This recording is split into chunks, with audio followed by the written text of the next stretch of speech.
Naam, kama ulikuwa unahisi mzaa kwamba zile tetesi za Stephen Aziz Ki kurejea Young Africans si za kweli, basi futa kabisa mawazo hayo. Stephen Aziz Ki sasa ni rasmi amerejea ndani ya kikosi cha Yanga baada ya misimu takriban miwili kuwa nje ya Yanga baada ya kufanya uhamisho ama usajili na klabu ya Wydad Casablanca kule Morocco and then akahamia kule nchini Libya. Sasa unaambiwa kwamba Stephen Aziz Ki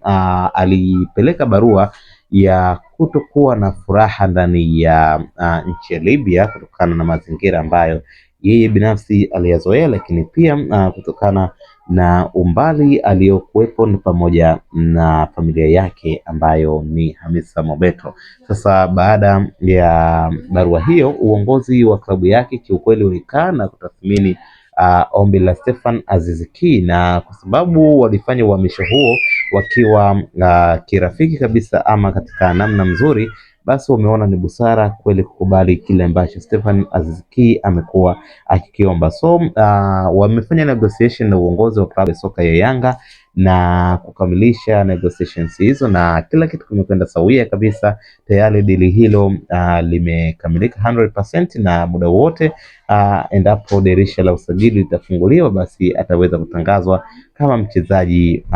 wa klabu ya soka ya Yanga kwa mara nyingine tena. Ikumbuka Stephen Aziz Ki aliondoka Yanga akiwa na mafanikio makubwa sana ya kushinda ligi kuu Tanzania bara NBC Premier League, lakini pia kufika hatua ya fainali ya kombe la shirikisho pamoja na kufika hatua ya robo fainali ya kombe la klabu bingwa barani Afrika CAF Champions League, na hivyo kufanya sasa klabu nyingi Afrika kuweza kumtolea macho na kuhitaji huduma yake. Sasa unaambiwa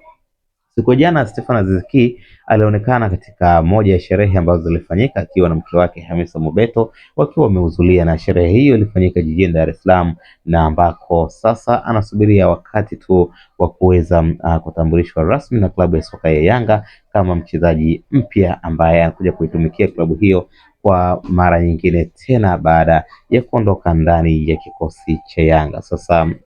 usajili huo unaarifiwa kuwa ni usajili uliotumia gharama ndogo kwa sababu ya uwepo wa viongozi ambao tayari walishakuwa na mazungumzo na uhusiano mzuri sana na klabu ya kule nchini Libya, lakini pia kwa sababu Stephen Aziz Ki mwenyewe ameonyesha utayari na yeye ndiye aliyeomba kuweza kufanya uhamisho huo ili arejee nchini Tanzania, ambapo binafsi yake anaona ni sehemu nzuri sana kimazingira na ni sehemu ambayo amezoea. Kwa hiyo tetesi hizi sasa zinakwenda kuwa rasmi kwamba Stephen Aziz Ki anarejea ndani ya kikosi cha Yanga kuitumikia klabu hiyo kwa mara nyingine tena, akiwa anatokea kule nchini Libya. Nini maoni yako kuhusiana na kurejea kwa Stephen Aziz Ki ndani ya kikosi cha Yanga? Unahisi ni muda na wakati sahihi kwa yeye kurejea Yanga ama pengine anafanya mistake kurejea Yanga?